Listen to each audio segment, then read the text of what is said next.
This is a short story I wrote called Hoopla. It appears in the 2009 Spindrift Art and Literary Journal. It's about 15 minutes long and it's in two parts. Hoopla.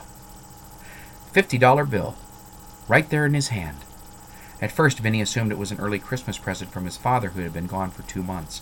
He examined the envelope to make sure there weren't any other surprises, then read Dad's accompanying letter, experiencing a slight letdown at the actual purpose for the currency. 11/9/71. Dear Vincent, I hope you're doing well in school. We've been at sea for 3 consecutive months. Enclosed, please find the financial wherewithal to purchase a Christmas present for your beloved mother. I suggest you go to the exchange and acquire a dress. I believe she is a size 10. Save the receipt just in case she needs to return it. Ask the salesperson to assist you in selection of said gift. Avoid sequins and other cheap hoopla. Love, Dad. Vinny laughed out loud, curled up on his bed, and read the letter again and again. The 3-digit date across the top, 11/9/71, reminded Vinny of the dates on Palmia wristbands. Each time he reached the end, it was as if the word hoopla was the best punchline he'd ever heard. Hoopla! He said it over and over, his mouth delighting in the execution of this exotic word. Was this grammatical fragment something Dad had picked up in Vietnam? Vinny had never encountered the word hoopla, and he was well into the 7th grade. Like most naval aviators, Dad was reasonably well-educated, articulate, but his father was prone to verbosity, pomposity even. It was the kind of word he'd drop into dinner-time conversation, a payoff to a particularly long-winded yet fascinating story, marbled with dry humor and poignant insight. And the moral of that story is, hoopla! Vinny was sure that the word held some secret meaning, a wink across the miles. He consulted Webster's and was not disappointed. Even the synonyms were jovial.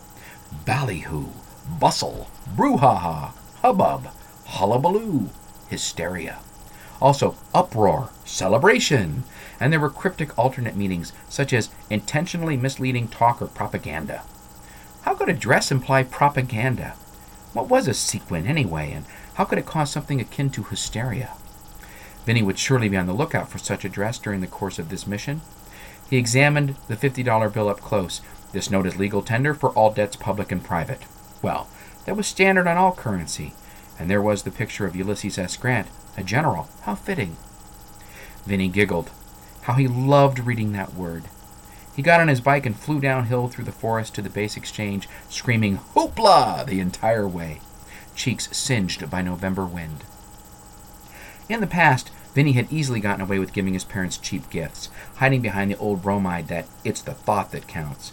Using the lamest of logic, he'd ask himself, what are my parents' hobbies? What do they like to do? The result last Christmas, one sloppily wrapped corkscrew. When Vinny gave Mom a martini strainer for her birthday in March, Dad advised him to cool it with the drinking paraphernalia. What did they expect? Grown-ups can and do manage to buy whatever they want for themselves. Vinny couldn't even begin to imagine procuring a gift that might sufficiently pass muster with those two. In kindergarten, he could rely on clay handprints, macaroni collages, and other well-intentioned art projects. During elementary and middle school, Mom bought gifts and addressed them to Daddy from Vinny. Dad did the same, but with a little more imagination. To Mother Dear from LH and LS, loving husband and loving son. He made every tag amusing in some way, an inside joke. Come to think of it, those tags were the very essence of hoopla. But this $50 bill signified change. It was time for Vinny to step up to the plate. He was, as Dad often reminded him, on the verge of manhood. Navy retail in those days usually involved taking an existing building or hangar and fixing up the interior to resemble a civilian department store. It reminded Vinny of a TV show he once saw where they gave a behind-the-scenes tour of a Hollywood movie studio, dull exteriors concealing the gimcrack reality within. But in the same way that Hollywood bric-a-brac was hidden by camera angles, so it was with the exchange. Up close and real, nothing could convince you that the base exchange was anything like I. Magnin or Nordstrom. The stitching showed. It was a failure in aesthetic presentation and an even bigger failure with respect to inventory. Never the right size, poor craftsmanship, second-rate everything. Dad often griped that he'd never had a satisfactory transaction with the exchange. So why send Vinny there? All this clouded Vinny's mind as he flashed his ID card for the front desk card checker and headed for ladies' wear. $50 bill in his front pocket, folded and compressed down to the heft of a gold coin.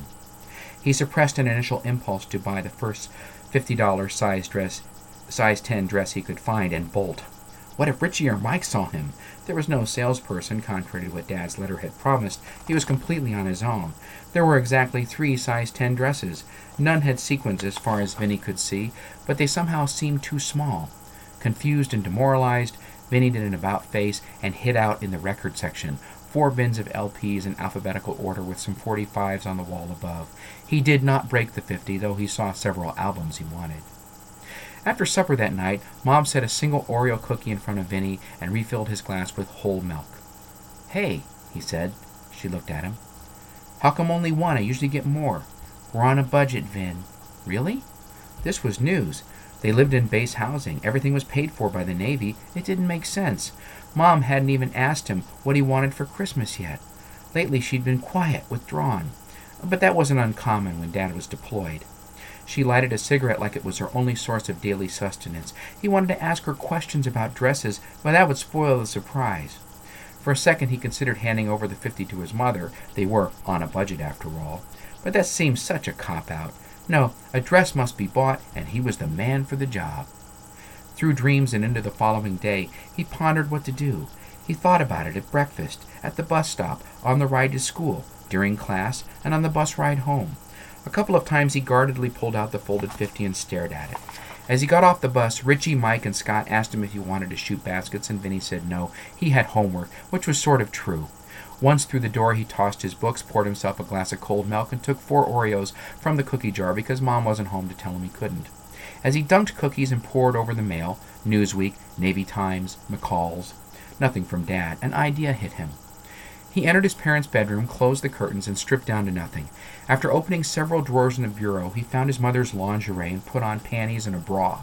His boner was instant and intense, but he wasn't surprised. There was a reason certain guys got their rocks off by wearing women's clothes. He knew that. He stuffed another pair of panties into the bra to simulate boobs. Then he went to the closet and picked out a dress and put it on. It was a size 10, purple, with a flower print pattern. Then he put on high heels and teetered out in front of the mirror. He laughed. There was a pronounced peak in the crotch. "Hoopla," he said. "Hoopla! Hoopla!" He heard a car door slam and quickly kicked off the high heels in a panic. He peeked out the window and was relieved to see it was only their neighbor, Mrs. Farley. Her husband was a Marine colonel, and who was also deployed but on a different carrier than Dad's. Vinny disrobed and replaced the lingerie, dress, and shoes exactly as he found them. The cross-dressing was merely an attempt to provide some insight into the purchasing process. As titillating as the experience was, Vinny didn't see it as something he'd ever want to try again. But who could say for sure? Life was unpredictable. He got more enjoyment out of saying hoopla than in the actual wearing of the clothes. And he still didn't know whether to buy something cheap or expensive for Mom. It was then that he saw the letters, bundles of them, hidden in back of the lingerie drawer, all from his father. Sitting there naked, he began to read. "I finished Nat Turner by Styron and really enjoyed it. Make sure you get the furnace checked. I like it when you kiss your letters with lipstick." That last one sent a flush of heat into Vinny's face. Then he read, "Vincent tells me he's been going with that Luby kid to some Baptist church where they talk about getting born again. Christ almighty, where did we go wrong?" Vinny had, in fact, attended Sunday services a couple of times with Jimmy Luby because he was curious about religion, and the Assembly of God went on interesting field trips. It started last year at the end of 6th grade when Jimmy invited Vinny to attend vacation Bible school a couple of times. Chief Petty Officer Luby was a big wheel in the congregation and pretty pushy about including Jimmy's friends in a golly gee southern accented kind of way. It was something different to do. Mom and Dad grew up Catholic but had never once taken Vinny to Mass. Also, Vinny was an only child, and the numerous Catholic families on base had at least 2 kids, usually more, so this intensified Vinny's sense that as a Catholic he was somehow lacking the right stuff. He just wanted to belong to something, and was amused by the way Mr. Luby amended every sentence with, "Bless his heart," or "Bless your heart." Where did we go wrong? Hard to say, Vinny said out loud, glancing sideways at his bare body's reflected profile. He flexed a bicep, farted, and growled, "Hoopla!" Continued in Part 2.